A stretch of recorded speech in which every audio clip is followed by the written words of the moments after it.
अस्सलाम वालेकुम। ज़हर ज़िंदगी ड्रामे जी दोस्तों अॼु आख़िरी क़िस्त जी तव्हांखे कहाणी ॿुधाईंदासीं छाजे करे ड्रामो ख़त्म थी चुको आहे। हाणे जेका क़िस्त ईंदी उहा आख़िरी क़िस्त अचण वारी आहे, उन जी सॼी अपडेट ॾींदासीं त आख़िर आख़िरी क़िस्त में इन ड्रामे खे कीअं खुटाईंदा, इन जो एंड कीअं थींदो, कहिड़ा अदाकार बचंदा ऐं कहिड़ा फिनिश थी वेंदा।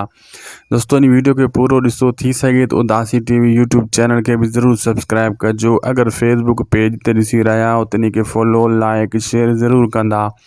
दोस्तों पहिरीं ॻाल्हि त हाणे जेका क़िस्त अचण वारियूं आहिनि हिन हफ़्ते में, इहा आख़िरी क़िस्तूं आहिनि, ड्रामो ख़त्म थी वेंदो। इन जी जेका आख़िरी क़िस्त बिल्कुलु रिकॉर्ड थी चुकी आहे ऐं हाणे जेको आहे रबन पकड़ियो वेंदो, जेको तव्हां ॾिठो पोइ क़िस्त में रबन हाणे नेक्स्ट एपिसोड में पकड़ियो वेंदो। कमाल खान वारा इन खे पकड़े वठंदा आहिनि ऐं पोइ जेको आहे दोस्तों ओठो मोटी ईंदो और रबन खे छॾाइण जे लाइ, रईस गफ़ार खान खे बचाइण जे लाइ ओठो बि पकड़िजी पवंदो कमाल खान ऐं हाकिम खान जे हथां।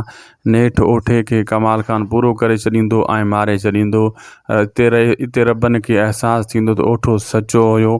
पोइ जेको आहे ॾाढो रोईंदो ओठे जे मथां रबन, लेकिन पोइ रबन जॾहिं वरी रसियूं मसियूं इहो टोड़ाए जेको हथ में हथकड़ियूं लॻल आहिनि, पोइ इन सभिनी दुश्मननि जो कंदो ख़ात्मो। इन जाइ ते पोइ ड्रामे जो थी वेंदो एंड। ज़हर ज़िंदगी ड्रामो जेको तव्हां ॾिठो ज़बरदस्त ड्रामो हलंदो रहियो, सुठी सीरियल हुई।